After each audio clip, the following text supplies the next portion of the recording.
জুবিন গাৰ্গ আৰু লাজাৰাছ দ্বীপ। জুবিন গাৰ্গ আৰু লাজাৰাছ দ্বীপৰ মাজৰ সম্পৰ্ক, সেই বিষয়ত আজি এই পোষ্ট। প্ৰিয় শিল্পী জুবিন গাৰ্গক হেৰাই আমি সকলোৱে শোকত মৰ্মাহত। প্ৰিয় শিল্পী জুবিন গাৰ্গক লৈ যোৱা হৈছিল লাজাৰাছ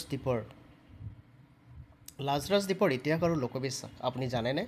নাজানে যদি ভিডিঅ'টো শেষলৈকে শুনক। লাজাৰাছ বাইবেলৰ এক চৰিত্ৰ, যাক মৃত্যুৰ পৰা জীয়াই তোলা হৈছিল। অৰ্থাৎ লোকবিশ্বাস মতে লাজাৰাছ মানে হৈছে জীৱনৰ পুনৰুদ্ধাৰ, মৃত্যুৰ পৰা জীৱন পুনৰ দানৰ প্ৰতীক। ছিংগাপুৰৰ দক্ষিণ উপকূলৰ ওচৰত এই বিখ্যাত কুখ্যাত লাজাৰাছ দ্বীপ অৱস্থিত।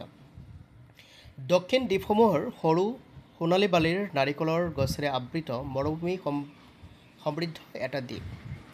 কিন্তু ইয়াৰ সৌন্দৰ্যৰ আঁৰত আছে কি? এক অন্ধকাৰময় ইতিহাস আছে। 19 শতিকাত কলেৰা মহামাৰীৰ ধ্বংসলীলাত এই দ্বীপক এক বৃহৎ কোৱাৰেণ্টাইন জ'নলৈ পৰিৱৰ্তন কৰা হৈছিল। অসুস্থ মানুহসকলক ইয়াত কোৱাৰেণ্টাইন কৰা হৈছিল। মেইনলেণ্ডৰ পৰা সকলো কমিউনিকেশ্যন বিচ্ছিন্ন কৰা হৈছিল। তেওঁলোকৰ বহুতে কেতিয়াও সেই ঠাইৰ পৰা উভতি আহিব নোৱাৰিলে। তেওঁলোকৰ কাহিনী সেই মাটিতেই শেষ হৈছিল, অৰ্থাৎ তেওঁলোকৰ তাতেই মৃত্যু হৈছিল। কেৱল সেয়াই নহয়, দ্বীপটো ছিংগাপুৰৰ কাৰাগাৰৰ ইতিহাসৰ সৈতেও জড়িত। কনভিক্টেড শ্বেডসমূহো ইয়াত আছিল, যিয়ে বুজাইছে যে এই ঠাইখন মাথো বেমাৰৰ বাবেই নহয়, এটা সময়ত শাস্তি আৰু নিৰ্বাসনৰ বাবেও ব্যৱহাৰ কৰিছিল। 1902 চনত তাৰে মৰিশালীত এক ভয়াৱহ জুই লাগি সম্পূৰ্ণ মৰিশালীৰ লগতে তাৰে গছ-গছনিসমূহ ধ্বংস হৈছিল। 1914 চনত পুনৰ একেধৰণে মৰিশালীত ভয়ংকৰ জুই লাগিছিল। 1955 চন ইংৰাজৰ পৰা স্বাধীনতাৰ পিছত অপিয়াম এডিক্টেড হৈ পৰা বা কানিৰ নিচাত পৰা ব্যক্তিবোৰক এডিকশ্যনৰ পৰা পৰিত্ৰাণ পাবলৈ নিচাসক্ত লোকসকলকো তাতে এৰি থৈ অহা হৈছিল।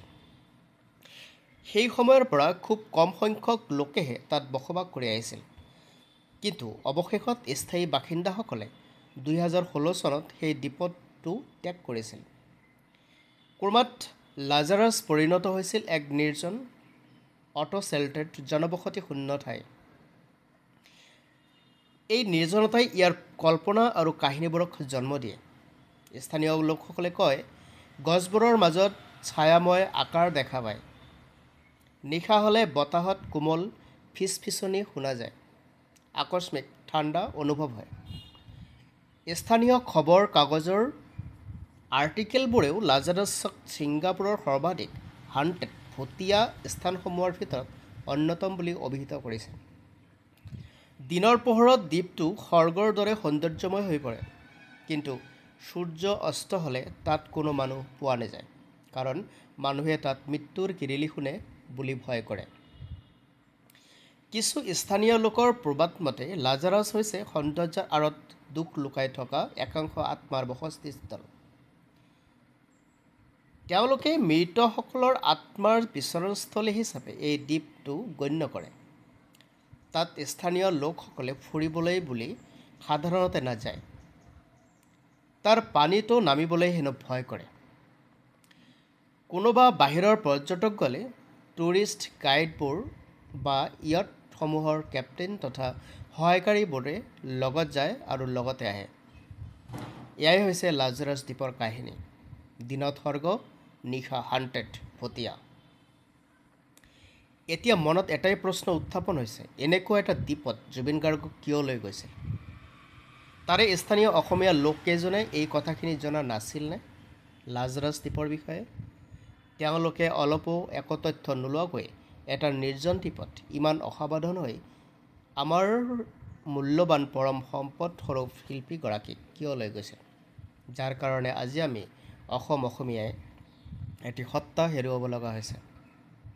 পোষ্টটো ভাল লাগিলে আগলৈ শ্বেয়াৰ কৰিব। পোষ্টৰ উৎস ফেচবুক।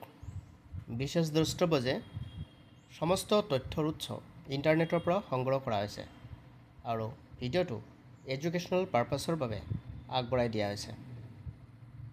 ধন্যবাদ।